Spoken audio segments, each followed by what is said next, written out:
जय हिंद।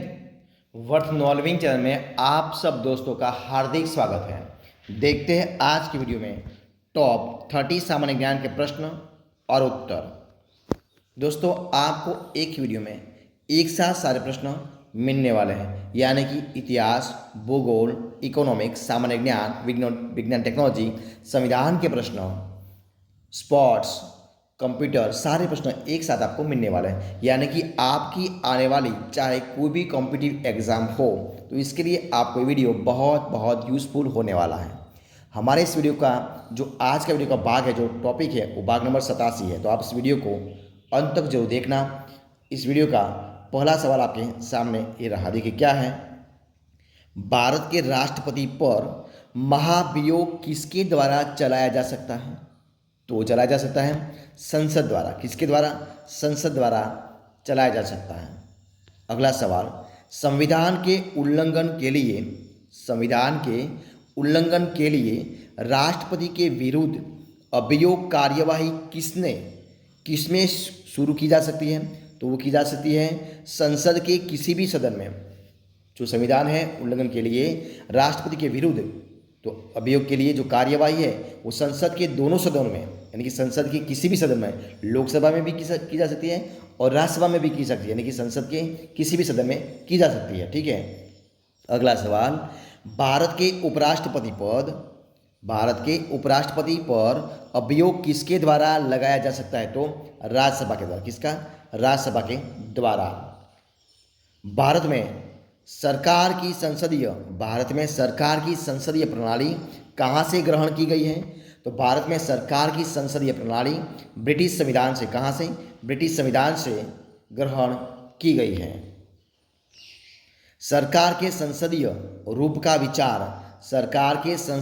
का विचार कहाँ से लिया गया है? तो लिया गया है ब्रिटेन से। कहाँ से लिया गया है?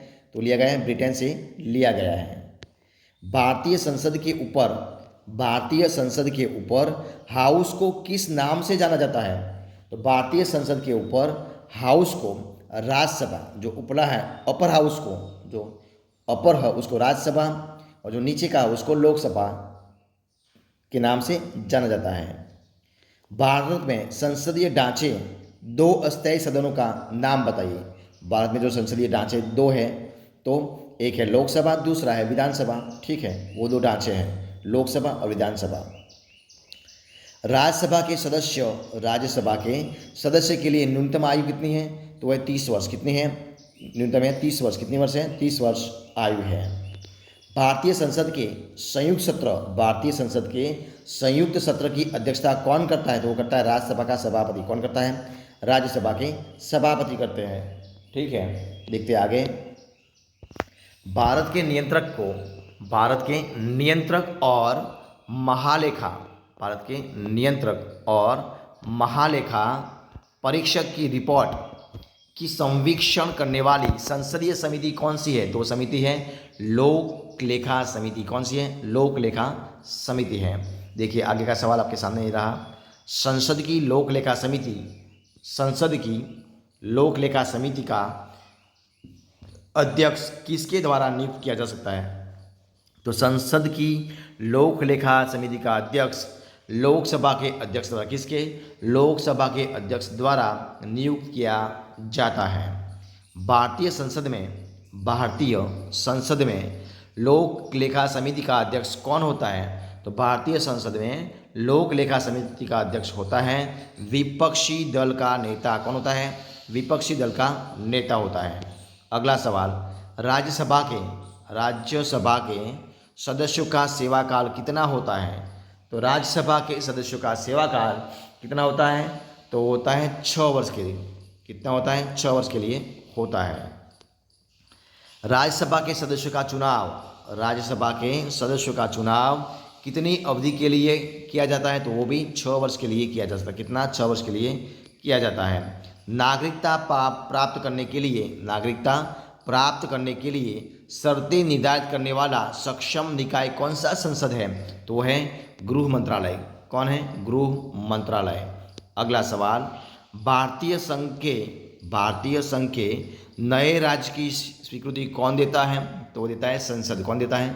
संसद देते हैं। अगला सवाल, अखिल भारतीय सेवाओं के सर्जन की शक्ति किसे प्राप्त है? तो अखिल भारतीय सेवाओं के सर्जन की शक्ति संसद को प्राप्त, किसको प्राप्त है? संसद को प्राप्त है।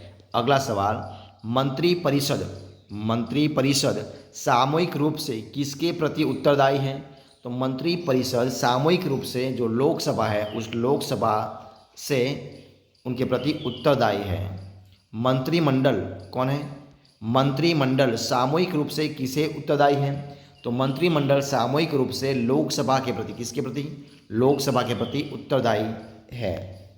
अगला सवाल, सरकार की मंत्रिमंडल जो प्रणाली है वो प्रणाली की सबसे महत्वपूर्ण विशेषता क्या है? तो वह सामूहिक उत्तरदायित्व। कौन सा है?